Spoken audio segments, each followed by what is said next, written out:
Neste episódio, tive a chance de rever velhos amigos que me mostraram que é possível compartilhar sonhos para torná-los ainda mais próximos. Eles são mais uma prova de que é possível construir uma vida no mar. Apesar de o caminho de cada um ser único, conhecer as histórias de outras pessoas pode nos mostrar rotas que nunca pensamos e até evitar de entrar em algumas roubadas. Eu estou voltando um pouco no tempo e contando uma história de quando ainda não havia saído do Rio Grande do Sul com o balanço. Foi quando passei um breve momento em Paraty, indo de avião. Eu já tinha entrevistado o Felipe em um #SalDicas sobre como trabalhar e se manter em um veleiro. Esta visita não deixa de ser uma olhada em como ele mesmo tem organizado a sua vida. Eu tenho 2 ocupações, o barco e a ONG para qual eu trabalho. Só que eu trabalho autônomo e assim, cada vez mais o barco é o meu ganha-pão. E estou muito satisfeito com isso, porque o meu hobby se tornou meu trabalho, né? Então, você trabalhar com o seu hobby, agora eu tenho que achar um outro hobby. Acho que o windsurf, mas não vai sair desse mundo da vela. Então, depois daquele vídeo que eu gravei ano passado, o Dicas, que eu falava sobre como morar a bordo. E aí muita gente veio me procurar, assim, querendo, que nunca tinha velejado, a maior parte das pessoas nunca tinha velejado. E já virou pra mim, pô, cara, eu quero morar a bordo, quero comprar um veleiro, dar a volta ao mundo. Aí eu, calma. Calma, vamos com calma. Achei muito maneiro, assim, que o pessoal, né, vê o #Sal e fica com muita vontade de entrar nesse mundo. Só acho que vale a pena dar uns conselhos, assim, pra não se jogar de qualquer jeito, né? Então, assim, a primeira coisa que eu acho é você tem que, de fato, se você nunca velejou, ter a experiência de sair num barco à vela. Então, pega um fim de semana, dá uma velejada, um barco de um amigo, faz um charter e vê. Você vai enjoar, sua esposa ou seu marido vai gostar, seus filhos, eles vão curtir, você vai gostar de dormir a bordo numa ilha, ou vai achar isso um perrengue ou uma aventura legal pra caramba. Entendeu? A gente acha o máximo, né? Mas não necessariamente todo mundo vai achar. Então, assim, primeira coisa é experimentar, ver se você vai gostar. Se você gostar, aprende a velejar. Eu recomendo, eu sugiro essa reflexão, assim, para as pessoas. Será que é isso mesmo? Eu quero largar tudo e morar a bordo? Porque muita gente me procura com esse sonho. E eu falo, cara, experimenta. Passa um mês, tenta um barco um veleiro de algum conhecido, que você possa ficar um mês, na marina mesmo, atracado, sem sair. Experimenta a rotina, vê se você vai gostar de ter mais liberdade, porém menos acesso à internet, ter mais opção de lugares para conhecer, porém menos opções de lazer e entretenimento, como cinema, teatro, barzinho, essas coisas. Então, eu sugiro que antes de largar o seu emprego, essa coisa assim, testa. Outra coisa que é interessante, se você testa, você consegue ver se você conseguiria fazer renda nesse lugar. Você começa a ver, eu poderia ganhar dinheiro fazendo isso, que eu sou bom nisso. Ou então aquilo. Então você começa a ver naquele ambiente, né? No caso, eu estou falando de Paraty, mas poderia ser em outros lugares também, lugares remotos ou alternativos, assim, né? Onde geralmente as pessoas querem morar, estando a bordo. E então essa é a dica que eu posso passar, assim. A princípio pode parecer maravilhoso e realmente mas tem os contras também. E só cada um mesmo para avaliar se é a sua praia ou não.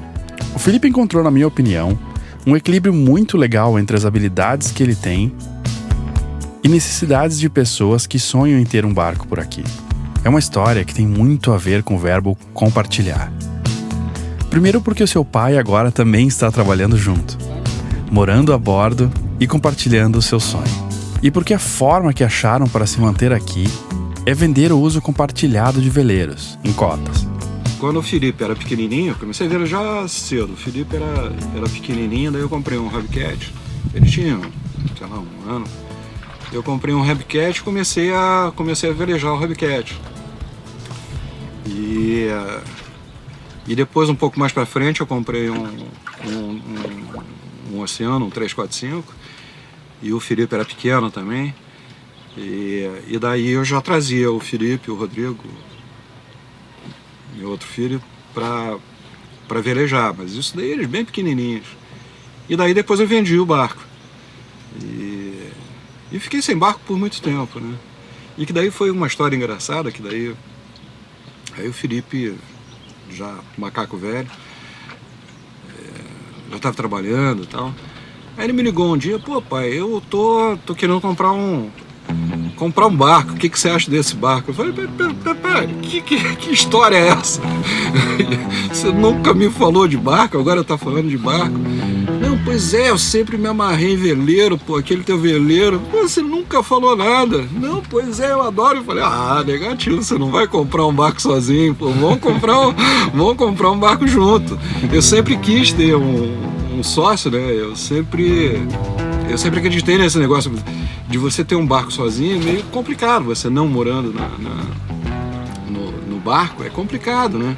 Você chega, como a gente estava falando há pouco, você chega para consertar o barco, então acaba que você deixa de vir, né? E daí eu sempre desejei ter um sócio. Daí encontrei meu filho como sócio, pô, nada melhor, né? Quando eu tive esse barco, que foi a década de 90, por aí, não se falava de uso compartilhado, de nada, né? Hoje se fala muito de qualquer tipo de coisa, de carro, de bicicleta, tem muito de bicicleta, né? Mas de carro, né? Tá chegando, as próprias montadoras estão querendo fazer esse tipo de coisa. E o uso compartilhado de barco, eu acho que então isso daí é uma ideia genial, porque você não consegue usar intensamente, né? Não é todo fim de semana que o cara tem disponível para sair, para vir ao barco e sair com o barco. Eu vim a Paraty para fazer mais uma flotilha do #Sal com a Windy Charter, onde levei 20 casais para velejar comigo, desta vez para a Ilha do Cedro.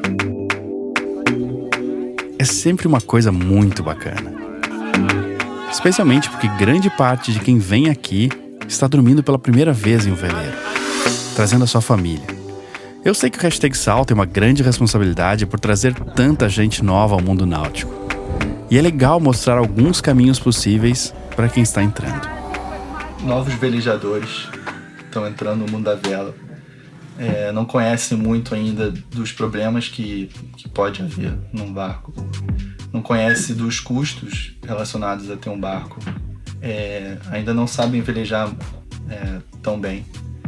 Então, assim, é legal também que no uso compartilhado a gente ensina, a gente convive com os cotistas e vai ensinando tudo isso para eles entrarem de forma harmônica e natural no mundo da vela. E, pô, se você for comprar um barco sozinho, o problema tá todo contigo, assim, você vai ter que se virar nos 30 para aprender tudo. Quem já tem mais experiência, às vezes opta por comprar um barco sozinho, porque talvez já esteja pensando em morar a bordo, ou vai fazer uma grande travessia, que aí no uso compartilhado você não teria condições. Mas eu acredito assim, que para novos velejadores esse sistema é bastante viável. E aí, um dia, quando você achar que está na hora de ter o seu próprio, se você achar isso, você faz esse salto, você vende a sua cota e vai procurar um barco. Se você tem um orçamento para comprar um barco de 23 pés, que é um barquinho que você fica só sentado dentro, com esse orçamento você pode comprar uma cota de um Brasília 32. E aí no Brasília 32 você já fica em pé, já toma banho, tem motor de centro, consegue cozinhar tranquilamente a bordo. Agora, uma outra situação, se você tem dinheiro para comprar um Brasília 32 inteiro, se você comprar uma cota, você pode comprar uma cota de Delta 36, que aí é outro esquema. Aí sim tem conforto, tem banho quente, você pode tomar banho em pé, assim, tem cama de casal super ampla, assim, então com um orçamento que você tem, você está vendo um tipo de barcos no mercado. E aí se você abrir para a possibilidade de uso compartilhado, você vai ver que com aquele mesmo orçamento você consegue ter um barco bem maior, melhor, mais confortável, e ainda não tem dor de cabeça, né, de manutenção, e também vai baixar os custos de manutenção do barco. Se você não estiver preparado para isso, você pode surpreender e o barco que você achou que seria o seu representaria a sua felicidade vai se tornar exatamente o oposto, né? Você vai ficar louco para se ver livre daquele bem, que é um passivo enorme, né? Desculpa falar economic case, assim, mas ter um barco, se vai para uso eventual, ele é um passivo gigante. Claro, se você vai morar a bordo, tudo bem, você tem que comprar um barco sozinho mesmo, e aí faz total sentido. O passivo não deixa de ser um passivo. É a sua moradia. Manutenção em um barco realmente não falta. Neste período que estive em Rio Grande, fiz uma série de pequenas coisas que não tinha citado antes, como um distorcedor para a âncora e algumas luzes que estragaram, e aproveitei para trocar para LED. Acabei de instalar aqui um distorcedor, que é para a corrente da âncora não ficar torcida quando o barco girar na ancoragem, sabe? Tipo, às vezes o vento vai mudando, ele vai girando e a âncora fica... Soldando aqui nossa nova luz da cozinha. Eu cheguei aqui, o LED, tinha queimado o LED. Temos LED em tudo, tirei as fluorescentes também botei LED em tudo, que é bem melhor, gasta menos luz, queima menos. Caraca, às vezes não é difícil fazer um negócio, difícil é chegar lá. Como no barco é tudo muito apertado, o acesso às vezes é complicado. O cara sai de São Paulo, sai do Rio, doido pra dar uma velejada, chega aí, vai virar o motor não dá algum tipo de pane. Agora, também isso é uma coisa de barco que fica muito tempo parado, né? O barco que fica muito tempo parado acaba dando mais problema que um barco que anda mais. Você vai percebendo o problema pequeno e resolve o problema pequeno, então ele não chega a ter um problema maior.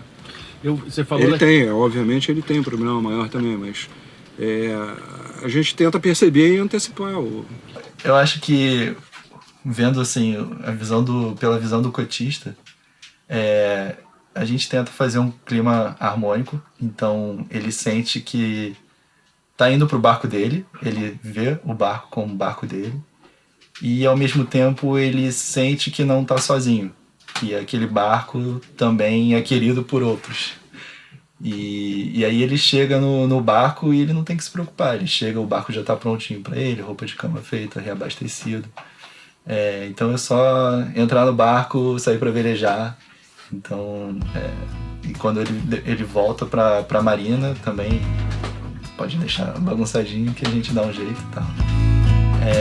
Mas é bacana que o cotista ele não vê como um barco de charter, assim.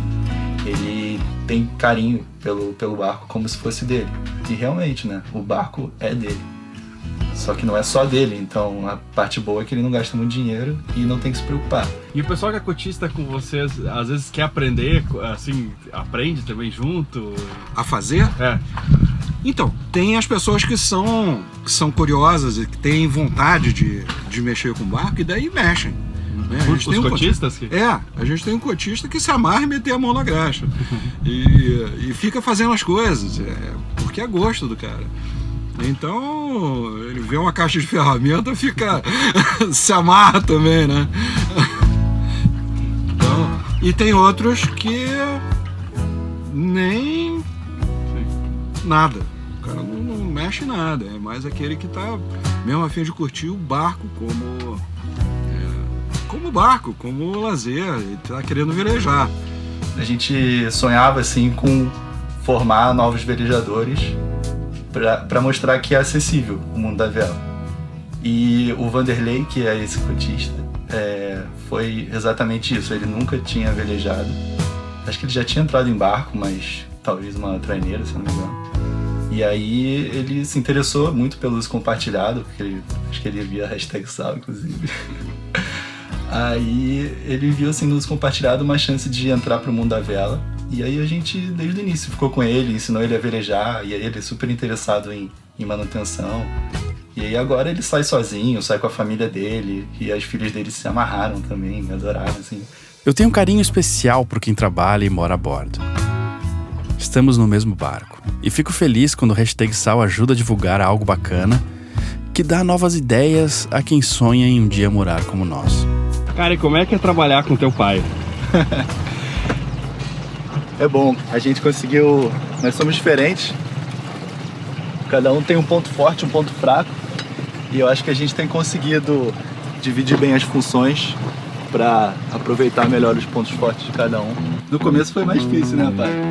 Meu pai é acumulador e eu sou minimalista. Aí ele juntava as ferramentas dele, várias coisas, e aí deixava tudo assim na mesa de navegação e na mesinha ali de comer. E aí, essas partes de ferramenta continuam, é óbvio. Aí eu vinha, quando eu entrava no barco, eu já... Caramba, é muita coisa, não consigo nem deitar ali no sofá. Aí eu tirava tudo, guardava no armário. Aí, Felipe, cadê minhas coisas? Aí no começo a gente brigou um pouco, agora a gente já tá mais alinhado. Ele deixa eu acumular pelo menos as minhas ferramentas. Eu já me alinhei. Então tá sendo bom. Basicamente... E a gente se dá super bem. Trabalhar em família é sempre bom, né? E basicamente quem faz o quê? Bom, eu sou das vendas e faço mais as aulas de vela.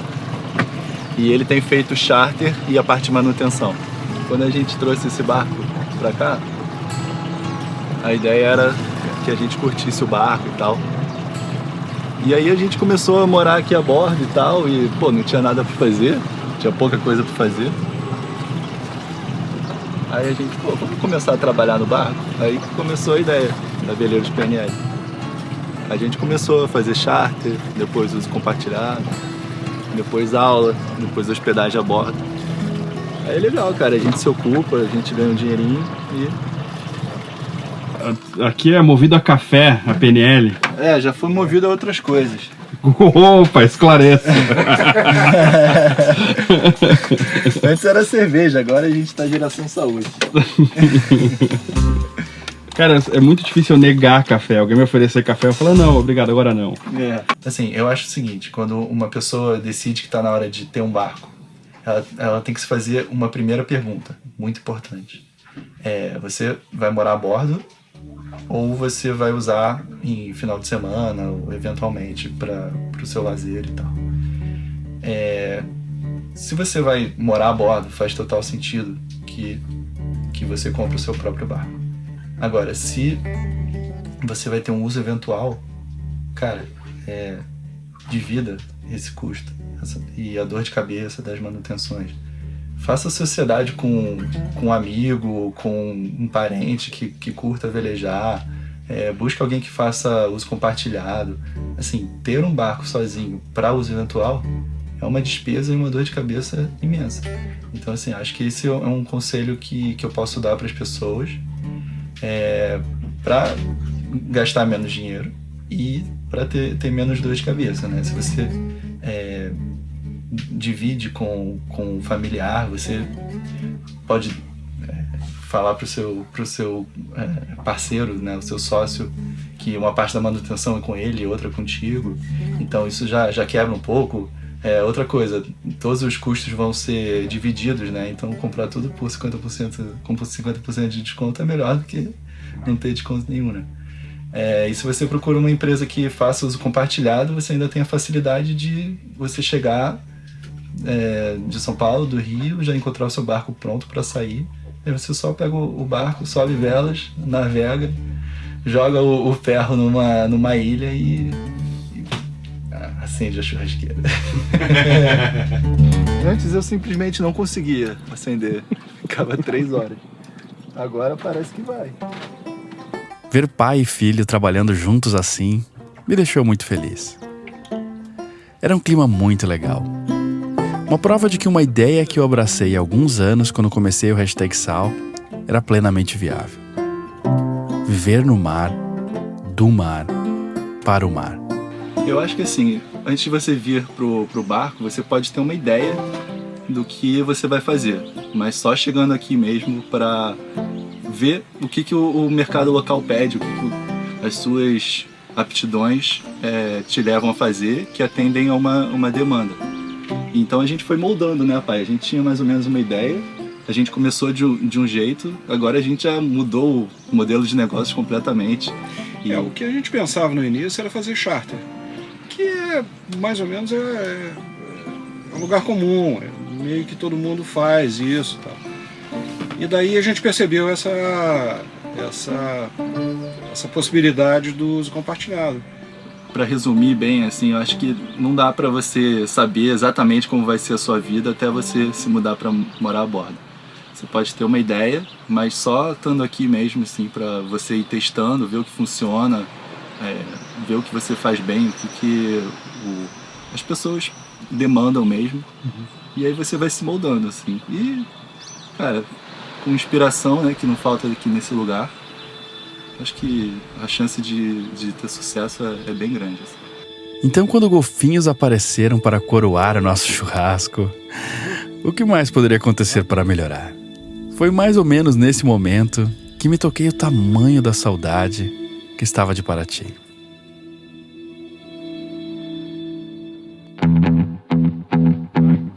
Qual a técnica aí pro churrasco? É da escola... Tentativa e erro. É torcer. Torcer pelo melhor.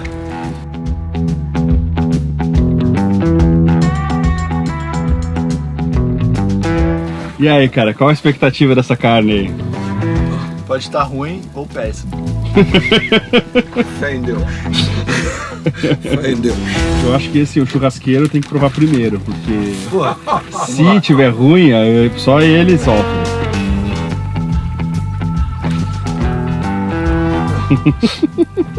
aceitável. E aí? Nossa, como meu filho faz churrasco bem, cara. A habilidade do churrasqueiro não importa. Era um baita momento. Nem a chuva poderia atrapalhar. Cada um voltou para um barco e voltamos para a marina. O problema de você ter um sócio, filho, ou um filho como sócio, é que você fica mais preocupado com o teu sócio do que no outro caso, né? No não filho. Até a chuva da saudade em Paraty. Muita água, nem tanto vento. Em breve passaremos por aqui novamente.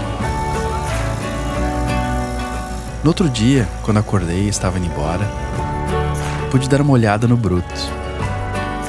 Me despedi de alguns amigos queridos e fui embora. Encontrei a Aline novamente em São Paulo e voltamos para o nosso balanço. Depois dessa viagem meio sonho, meio volta no tempo, mas que me ajudou a lembrar de uma cidade que aprendi muito e me transformou mais ainda. É bom nunca esquecer como é querer morar no mar e ter tantas dúvidas, às vezes maiores do que a coragem para dar um mergulho, que poucos dão, mas menos ainda se arrependem. Clique no logo para conhecer mais sobre o Veleiros PNL e não se esqueça de se inscrever no nosso canal.